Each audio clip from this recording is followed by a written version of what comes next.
ಬಂಧುಗಳೇ ನಮಸ್ಕಾರ, ಹೇಗಿದ್ರೆ ನೀವೆಲ್ಲರೂ? ನಾನು ಸುಬ್ರಹ್ಮಣ್ಯ ಎಸ್ ಹಂಡಿಗೆ. ಬಂಧುಗಳೇ, ಒಂದು ಹೋರಾಟ ಇಡೀ ರಾಜ್ಯದ ಗಮನ ಸೆಳೆದಿತ್ತು. ಅಷ್ಟು ಮಾತ್ರ ಅಲ್ಲ, ಇತರೆ ಹೋರಾಟಗಳಿಗೂ ಕೂಡ ಸ್ಫೂರ್ತಿ ತುಂಬುವ ರೀತಿಯಲ್ಲಿ ಇತ್ತು.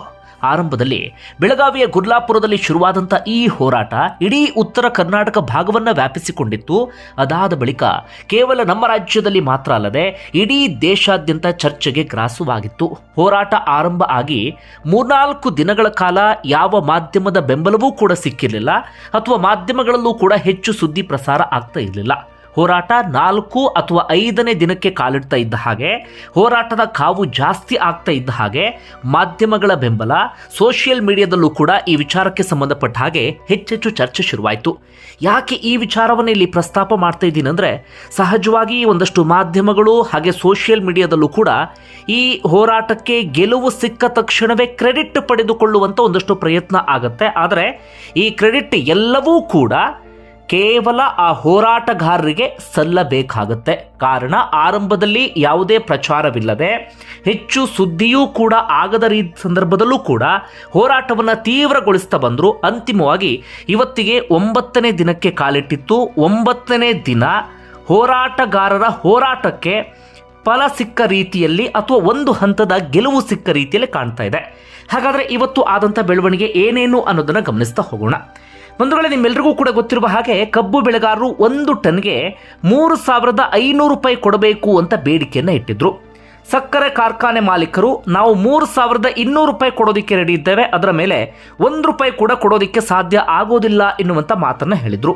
ಆದರೆ ರೈತರು ಮಾತ್ರ ಪಟ್ಟು ಹಿಡಿದು ಕುಳಿತುಕೊಂಡಿದ್ರು, 3,200 ನಮಗೆ ಯಾವುದೇ ರೀತಿಯಲ್ಲೂ ಕೂಡ ಪ್ರಯೋಜನ ಆಗೋದಿಲ್ಲ ಅಂತ ಹೇಳಿ. ಅಂತಿಮವಾಗಿ ಇವತ್ತು ಸಕ್ಕರೆ ಕಾರ್ಖಾನೆ ಮಾಲೀಕರ ಜೊತೆಗೆ ಅದಾದ ಬಳಿಕ ರೈತರ ಜೊತೆಗೂ ಕೂಡ ಸಿಎಂ ಸಿದ್ದರಾಮಯ್ಯ ಸಭೆಯನ್ನು ನಡೆಸಿದ್ರು. ಸಭೆಯ ಬಳಿಕ ಇವತ್ತು ಅಂತಿಮ ತೀರ್ಮಾನವನ್ನು ತೆಗೆದುಕೊಳ್ಳಲಾಯಿತು. ಸುದ್ದಿಗೋಷ್ಠಿಯಲ್ಲಿ ಈ ವಿಚಾರವನ್ನು ಸಿದ್ದರಾಮಯ್ಯನವರು ರಾಜ್ಯದ ಜನರ ಮುಂದೆ ಇಟ್ಟರು. ಅಂತಿಮವಾಗಿ ರೈತರು ಕೇಳಿದ್ದು 3,500, ಇದೀಗ 3,300 ರೂಪಾಯಿಯನ್ನ ನಿಗದಿಗೊಳಿಸಿ ಆದೇಶವನ್ನ ಹೊರಡಿಸಲಾಗಿದೆ. ಇದು ಪ್ರತಿಯೊಂದು ಸಕ್ಕರೆ ಕಾರ್ಖಾನೆಗಳಿಗೂ ಕೂಡ ಅನ್ವಯ ಆಗುತ್ತೆ. ನಮ್ಮ ರಾಜ್ಯದಲ್ಲಿ ಒಟ್ಟು 81 ಸಕ್ಕರೆ ಕಾರ್ಖಾನೆಗಳಿದ್ದಾವೆ. ಅದರಲ್ಲಿ 11 ಸಹಕಾರ ವಲಯದಲ್ಲಿ ಬಂದರೆ 1 ಸರ್ಕಾರಿ ಸ್ವಾಮ್ಯ, ಉಳಿದಂತೆ ಎಲ್ಲವೂ ಕೂಡ ಖಾಸಗಿ ಸಕ್ಕರೆ ಕಾರ್ಖಾನೆಗಳು. ಬಹುತೇಕವೆಲ್ಲವೂ ಕೂಡ ರಾಜಕಾರಣಿಗಳಿಗೆ ಸೇರಿದ್ದು. ಈಗ ಶಾಸಕರಾಗಿ ಅಥವಾ ಸಚಿವರಾಗಿದ್ದಂಥವರು, ಒಂದಷ್ಟು ಜನ ಮಾಜಿ, ಅವರೆಲ್ಲರಿಗೂ ಕೂಡ ಸೇರಿದಂಥ ಸಕ್ಕರೆ ಕಾರ್ಖಾನೆಗಳು. ಹೀಗಾಗಿ ಪ್ರತಿ ಸಕ್ಕರೆ ಕಾರ್ಖಾನೆಗಳಿಗೂ ಕೂಡ ಇದು ಅನ್ವಯ ಆಗುತ್ತೆ. ಯಾವುದಕ್ಕೆ ಅಂದರೆ 11.25 ರಿಕವರಿ ರೇಟ್ ಇರುವಂತಹ ಕಬ್ಬಿಗೆ 3,300 ರೂಪಾಯಿಯನ್ನು ನಿಗದಿಪಡಿಸಲಾಗಿದೆ. ಆ 3,300 ರೂಪಾಯಿಯಲ್ಲಿ 3,200 ಮೊದಲೇ ಸಕ್ಕರೆ ಕಾರ್ಖಾನೆಯವರು ನಾವು ಕೊಡ್ತೀವಿ ಅಂತ ಒಪ್ಕೊಂಡಿದ್ದು, ಅದಕ್ಕಿಂತ 50 ರೂಪಾಯಿ ಸೇರಿಸಿ ಕೊಡಿ ಅಂತ ಹೇಳಿ ಸರ್ಕಾರ ಹೇಳಿದೆ. ಅದರ ಜೊತೆಗೆ ಇನ್ನು 50 ರೂಪಾಯಿಯನ್ನು ಸಬ್ಸಿಡಿ ರೂಪದಲ್ಲಿ ಸರ್ಕಾರ ಕೊಡ್ತಾ ಇದೆ. ಈಗ ಸಕ್ಕರೆ ಕಾರ್ಖಾನೆ ಮಾಲೀಕರು ಕೊಟ್ಟಂತಾಗಿದ್ದು 3,250 ರೂಪಾಯಿ ಪ್ಲಸ್ ಸರ್ಕಾರ 50 ರೂಪಾಯಿ, ಅಲ್ಲಿಗೆ 3,300. ಅದರಲ್ಲೂ ಕೂಡ ಸರ್ಕಾರ ಇದೀಗ ಬಹಳ ಸ್ಪಷ್ಟವಾಗಿ ಹೇಳ್ತಾ ಇದೆ, 3,200 ರೂಪಾಯಿಯನ್ನ ಒಂದೇ ಕಂತಿನಲ್ಲಿ ಕಬ್ಬು ಬೆಳೆಗಾರರಿಗೆ ಕೊಡಬೇಕು. ಉಳಿದಂತೆ ಇನ್ನು 50 ರೂಪಾಯಿ ಸಕ್ಕರೆ ಕಾರ್ಖಾನೆಯವರು ಹಾಗೆ 50 ರೂಪಾಯಿ ಸರ್ಕಾರ ಕೊಡುತ್ತಲ್ಲ, ಅದನ್ನು ಕೂಡ 6 ತಿಂಗಳ ಒಳಗಾಗಿ ಕಬ್ಬು ಬೆಳೆಗಾರರಿಗೆ ತಲುಪುವಂತೆ ಮಾಡಬೇಕು ಅಂತ ಹೇಳಿ ಬಹಳ ಸ್ಪಷ್ಟವಾಗಿ ಇದೀಗ ರಾಜ್ಯ ಸರ್ಕಾರ ಹೇಳಿದೆ. ಇದು ಕೇವಲ ಆದೇಶಕ್ಕೆ ಮಾತ್ರ ಸೀಮಿತ ಆಗಬಾರ್ದು, ಇದು ಕಾರ್ಯರೂಪಕ್ಕೂ ಕೂಡ ಬರಬೇಕು.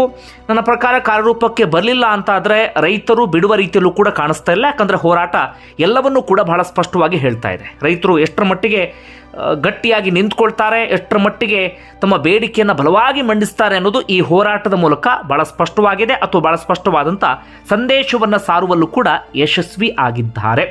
ಹಾಗೆ ರೈತರು ಇನ್ನೊಂದಷ್ಟು ಬೇಡಿಕೆಗಳನ್ನು ಕೂಡ ಮುಂದಿಟ್ಟಿದ್ರು. ಕೇವಲ ಇಲ್ಲಿ ಬೆಲೆಯ ವಿಚಾರ ಮಾತ್ರ ಅಲ್ಲ, ತೂಕದಲ್ಲೂ ಕೂಡ ಸಕ್ಕರೆ ಕಾರ್ಖಾನೆಯವರು ನಮಗೆ ಮೋಸ ಮಾಡ್ತಾರೆ, ಅವರು ಹಾಕಿದ್ದೇ ತೂಕ ಎನ್ನುವ ರೀತಿಯಲ್ಲೂ ಕೂಡ ಅವರು ಪ್ರಸ್ತಾಪವನ್ನು ಮಾಡಿದರು. ಹಾಗೆ ರಿಕವರಿ ರೇಟ್ ಅಂತ ಏನು ಕರಿತೀವಿ, ಗುಣಮಟ್ಟವನ್ನು ಅಳೆಯಲಾಗುತ್ತಲ್ಲ, ಕರ್ನಾಟಕದ ಅಥವಾ ಉತ್ತರ ಕರ್ನಾಟಕ ಭಾಗದಲ್ಲಿ ಬೆಳೆಯುವಂಥ ಕಬ್ಬಿನ ಗುಣಮಟ್ಟ ಕಡಿಮೆ ಎನ್ನುವ ರೀತಿಯಲ್ಲೂ ಕೂಡ ಸಕ್ಕರೆ ಕಾರ್ಖಾನೆ ಮಾಲೀಕರು ಹೇಳ್ತಿದ್ದಾರೆ. ಹೀಗಾಗಿ ರೈತರು ಕೂಡ ಹೇಳ್ತಾ ಇರೋದು, ಅದನ್ನು ಅಳೆಯುವಂಥವರು ಕೂಡ ಸಕ್ಕರೆ ಕಾರ್ಖಾನೆಯವರೇ, ಅಲ್ಲಿ ಅವರು ಆಡಿದ್ದೇ ಆಟ ಎನ್ನುವ ರೀತಿಯಲ್ಲೂ ಕೂಡ ಅವರು ಹೇಳ್ತಾ ಇದ್ರು. ಅದನ್ನು ಸರಿಪಡಿಸಬೇಕು ಎನ್ನುವ ರೀತಿಯಲ್ಲಿ. ಹಾಗೆ ನಮಗೆ ಬಾಕಿಯನ್ನು ಉಳಿಸ್ಕೊಳ್ಳಲಾಗುತ್ತೆ, ನಮ್ಮ ಕಬ್ಬನ್ನು ಅವರು ಪರ್ಚೇಸನ್ನು ಮಾಡ್ತಾರೆ, ಆದರೆ ಹಣವನ್ನು ತಕ್ಷಣ ಕೊಡೋದಿಲ್ಲ, ಅದನ್ನು ಕೂಡ ಬಾಕಿ ಉಳಿಸ್ಕೊಳ್ತಾರೆ ಎನ್ನುವಂಥ ಮಾತನ್ನು ಕೂಡ ರೈತರು ಹೇಳ್ತಾ ಇದ್ರು. ಅದು ಕೂಡ ಸರಿಯಾಗಬೇಕು ಅಂತ ಹೇಳಿ. ಆದರೆ ಅದು ಯಾವುದೇ ವಿಚಾರಕ್ಕೆ ಸಂಬಂಧಪಟ್ಟ ಹಾಗೆ ಚರ್ಚೆ ಆಗಿಲ್ಲ ಅಥವಾ ಅದ್ಯಾವುದಕ್ಕೂ ಕೂಡ ಪರಿಹಾರ ಸಿಕ್ಕಿಲ್ಲ. ತೂಕದ ವಿಚಾರದಲ್ಲಿ, ಗುಣಮಟ್ಟದ ವಿಚಾರದಲ್ಲಿ ಅಥವಾ ಬಾಕಿ ಉಳಿಸ್ಕೊಳ್ಳುವಂತಹ ವಿಚಾರದಲ್ಲಿ, ಒಟ್ಟಾರೆಯಾಗಿ ಬೆಲೆ ವಿಚಾರದಲ್ಲಿ ಮಾತ್ರ ರೈತರ ಹೋರಾಟಕ್ಕೆ ಇದೀಗ ಗೆಲುವು ಸಿಕ್ಕಂತಾಗಿದೆ. ಅದಕ್ಕೂ ಮುನ್ನ ಏನೇನಾಗಿತ್ತು ಎನ್ನುವಂಥ ವಿಚಾರವನ್ನು ಗಮನಿಸ್ತಾ ಹೋಗಿದ್ರೆ, ನಾನು ಆರಂಭದಲ್ಲಿ ಪ್ರಸ್ತಾಪ ಮಾಡಿದ ಹಾಗೆ ಗುರ್ಲಾಪುರದಲ್ಲಿ ಹೋರಾಟ ಶುರುವಾಯಿತು. ಅದಾದ ಬಳಿಕ ಬಾಗಲಕೋಟೆ, ವಿಜಯಪುರ, ಹಾವೇರಿ, ಗುಲ್ಬರ್ಗ ಎಲ್ಲ ಕಡೆಗಳಲ್ಲೂ ಕೂಡ ಪ್ರತಿಭಟನೆ ವ್ಯಾಪಿಸಿಕೊಳ್ಳೋದಕ್ಕೆ ಆರಂಭ ಆಯಿತು. ರೈತರ ಪ್ರತಿಭಟನೆಯ ಕಿಚ್ಚು ದಿನೇ ದಿನೇ ಜಾಸ್ತಿ ಆಗೋದಕ್ಕೆ ಶುರುವಾಯಿತು. ಇವತ್ತಂತೂ ಅಂದರೆ ನಿನ್ನೆ ಶಿವಾನಂದ ಪಾಟೀಲ್ ಅವರನ್ನ ಭೇಟಿಯಾದ ಬಳಿಕ ಕೇವಲ ಒಂದು ದಿನ ಮಾತ್ರ ಡೆಡ್ಲೈನ್ ಕೊಟ್ಟಿದ್ರು. ಹೀಗಾಗಿ ಇವತ್ತು ಬೆಳಗ್ಗೆಯಿಂದಲೇ ಕೂಡ ಹೋರಾಟದ ತೀವ್ರತೆ ಇನ್ನಷ್ಟು ಜಾಸ್ತಿ ಆಗಿತ್ತು. ಅದರಲ್ಲೂ ಕೂಡ ಹತ್ತರಗಿ ಟೋಲ್, ಬೆಳಗಾವಿಯ ಹತ್ತರಗಿ ಟೋಲ್ನಲ್ಲಿ ಕಲ್ಲು ತೂರಾಟ ಎಲ್ಲವೂ ಕೂಡ ನಡೀತು. ಪೊಲೀಸರು ಲಾಠಿ ಚಾರ್ಜ್ ಮಾಡೋದಕ್ಕೆ ಪ್ರಯತ್ನವನ್ನು ಪಟ್ಟರು.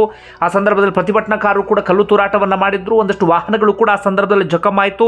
ಆದರೆ ರೈತ ಮುಖಂಡರು ಹೇಳ್ತಾ ಇರೋದು, ಕಲ್ಲು ತೂರಾಟವನ್ನು ಮಾಡಿದಂಥವರು ರೈತ ಹೋರಾಟಗಾರರಲ್ಲ, ಹೋರಾಟವನ್ನು ಹಾಳು ಮಾಡುವಂಥ ಉದ್ದೇಶದಿಂದ ಒಂದಷ್ಟು ಕಿಡಿಗೇಡಿಗಳು ಆ ಕೃತ್ಯವನ್ನು ಎಸಗಿದ್ದಾರೆ ಎನ್ನುವಂಥ ರೀತಿಯಲ್ಲಿ ಒಟ್ಟಾರೆ ಅಂತಹ ಒಂದಷ್ಟು ಬೆಳವಣಿಗೆಗಳಲ್ಲೂ ಕೂಡ ಆಗಿತ್ತು. ಇನ್ನೊಂದು ಕಡೆಯಿಂದ ಸಕ್ಕರೆ ಕಾರ್ಖಾನೆ ಮಾಲೀಕರ ಜೊತೆಗೆ ಸಿಎಂ ಸಿದ್ದರಾಮಯ್ಯ ಸಭೆ ನಡೆಸುವಂಥ ಸಂದರ್ಭದಲ್ಲಿ ಅಲ್ಲೂ ಕೂಡ ಒಂದಷ್ಟು ವಾಗ್ವಾದ, ಜಟಾಪಟಿ ಎಲ್ಲವೂ ಕೂಡ ನಡೆಯಿತು. ಮುರುಗೇಶ್ ನಿರಾಣಿ ಸೇರಿದಂತೆ ಒಂದಷ್ಟು ಸಕ್ಕರೆ ಕಾರ್ಖಾನೆ ಮಾಲೀಕರು ಜೋರಿಯಾಗಿಯೇ ಇವತ್ತು ಅಲ್ಲಿ ಮಾತಾಡಿದ್ರು. ಅಂದ್ರೆ ನಮಗೂ ಕೂಡ ಸಾಕಷ್ಟು ಸಮಸ್ಯೆ ಇದೆ, ಸಕ್ಕರೆ ಕಾರ್ಖಾನೆಗಳು ಕೂಡ ನಷ್ಟದಲ್ಲಿ ಹೋಗ್ತಿದ್ದಾವೆ ಎನ್ನುವ ರೀತಿಯಲ್ಲಿ ಅವ್ರು ಹೇಳ್ತಾ ಹೋದ್ರು. ಅದಕ್ಕೆ ಅವ್ರು ಕೊಟ್ಟಂತ ಕಾರಣ ಅಂದ್ರೆ ಕೇಂದ್ರ ಸರ್ಕಾರ MSP ಅನ್ನ 31 ರೂಪಾಯಿ ಇದೆ, 5 ವರ್ಷದಿಂದ ಅದನ್ನು ಏರಿಕೆ ಮಾಡಿಲ್ಲ. ಎಥನಾಲ್ ಪ್ರಮಾಣ ಅಂದ್ರೆ ನಮ್ಮಲ್ಲಿ ಜಾಸ್ತಿ ಉತ್ಪಾದನೆ ಆಗ್ತಾ ಇದೆ, ಆದರೆ ಹೆಚ್ಚಿನ ಉತ್ಪಾದನೆಗೆ ಅವಕಾಶವನ್ನು ಮಾಡಿಕೊಡ್ತಾ ಇಲ್ಲ ಕೇಂದ್ರ ಸರ್ಕಾರ. ಎಥನಾಲ್ ರೇಟನ್ನು ಕೂಡ ಜಾಸ್ತಿ ಆಗಬೇಕಾಗಿತ್ತು, ಅದನ್ನು ಕೂಡ ಮಾಡಿಲ್ಲ ಎನ್ನುವ ರೀತಿಯಲ್ಲಿ. ಅದೇ ರೀತಿಯಾಗಿ ವಿದ್ಯುತ್ತನ್ನು ಪರ್ಚೇಸ್ ಮಾಡಲಾಗುತ್ತಲ್ಲ, ಕಬ್ಬಿನಿಂದ ಉತ್ಪಾದನೆ ಆಗುವಂಥ ವಿದ್ಯುತ್ತನ್ನು ಮಾರಾಟ ಆಗುವಂಥ ವಿದ್ಯುತ್ಗೆ ಪ್ರತಿ ಯೂನಿಟ್ಗೆ ಪ್ರತಿ ಯೂನಿಟ್ಗೆ 60 ಪೈಸೆಯಷ್ಟು ತೆರಿಗೆಯನ್ನು ವಿಧಿಸಲಾಗ್ತಾ ಇದೆ.